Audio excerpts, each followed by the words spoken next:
Buenas, mi nombre es Gabriel Lugo, cursante de la materia de Laboratorio de Comunicaciones de SAIA.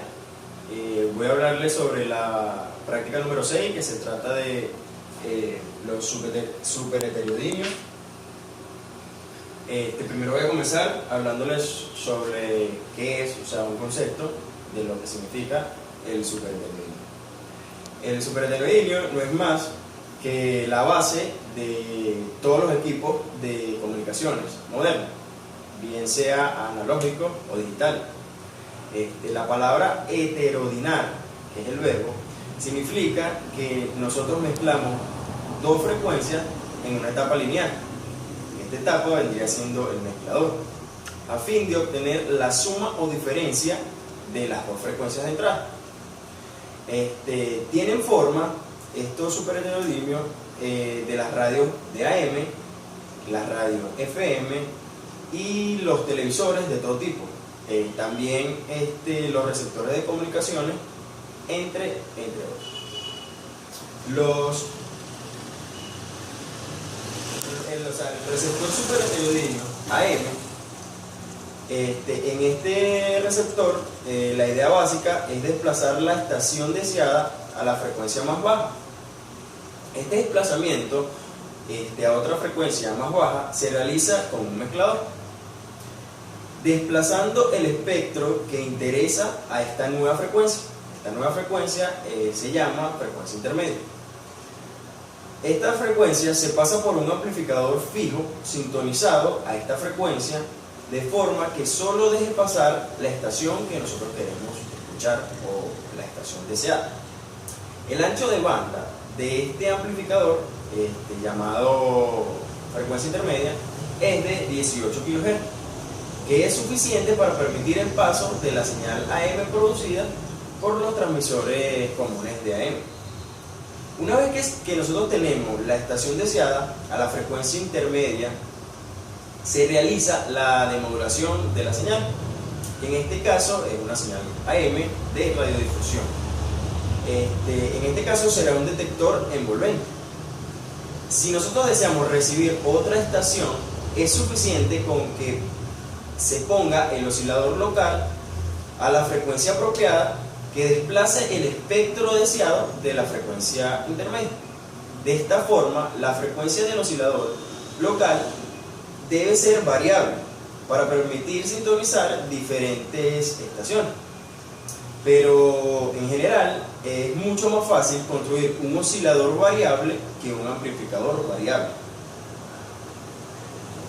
El esquema en bloque del receptor superheterodimio AM, lo podemos ver aquí. En estos receptores se construyen para ser capaces de recibir una gama de frecuencia muy amplia. Por esto, la sintonía del amplificador de RF debe ser variable, como así también la del oscilador local. Además, la variación de estos debe estar sintonizada de tal forma que al variar el oscilador local para sintonar otra emisora, se reajuste el amplificador de RF a la nueva frecuencia de recepción.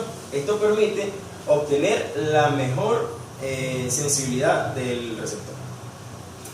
El oscilador local debe oscilar por encima de la frecuencia de recepción un valor igual al de la frecuencia intermedia.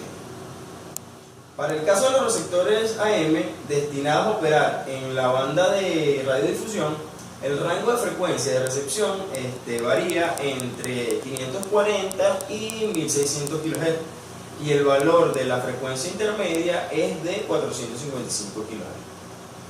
Ahora les voy a hablar sobre el receptor superheterodimio de FM. El receptor de superheterodimio de FM tiene mucho en común con el superheterodimio AM. Muchos de los bloques o elementos que lo integran son teóricamente similares y cumplen las mismas funciones, aunque claro está, funcionando de manera diferente. Teniendo en cuenta que en la modulación en amplitud, el parámetro que se varía es la amplitud de la señal, mientras la frecuencia se mantiene constante. En la modulación en frecuencia pasa todo lo contrario. La amplitud de la señal se mantiene constante, siendo la frecuencia de la señal portadora la que hacemos variar. Las diferencias más marcadas o más contundentes entre estos dos receptores se manifiestan en la etapa de conversión o la etapa conversora. Y entre ellas puedo decirles, por lo menos, el ancho de banda de la frecuencia intermedia FI es de 150 kHz. Utiliza después de las etapas de FI un limitador de amplitud. El demodulador responde a las variaciones de frecuencia. Las etapas de audio presentan un ancho de banda mayor en los receptores AM, alcanzando una banda de paso de entre los 30 Hz hasta los 15 kHz.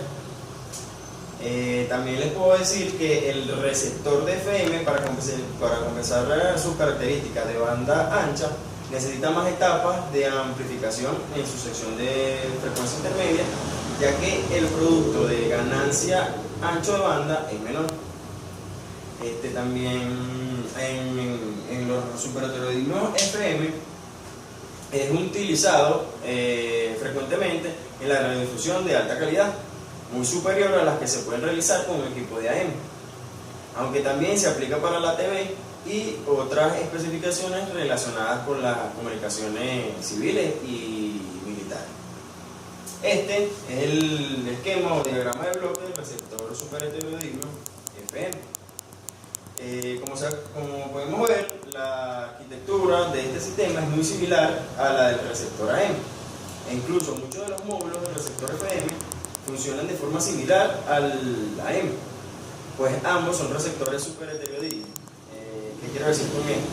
Que mediante un conversor de frecuencia logran transformar las señales recibidas en señales o en frecuencias intermedias. Bloque que además de amplificarla,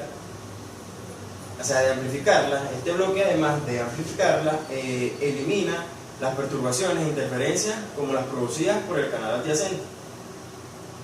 Para construir un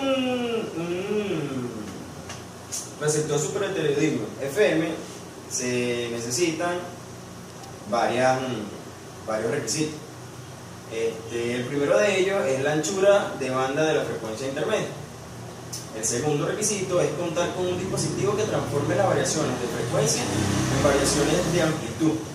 Y el tercer requisito es aprovechar al máximo la capacidad de reducción de ruido mediante la utilización de un dispositivo limitador para eliminar las variaciones de amplitud antes de que lleguen al detector.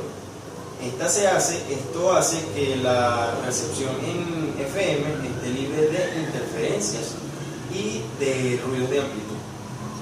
Bueno, eso fue un pequeño resumen de lo que significó para mí y de lo que yo aprendí sobre la práctica número 6.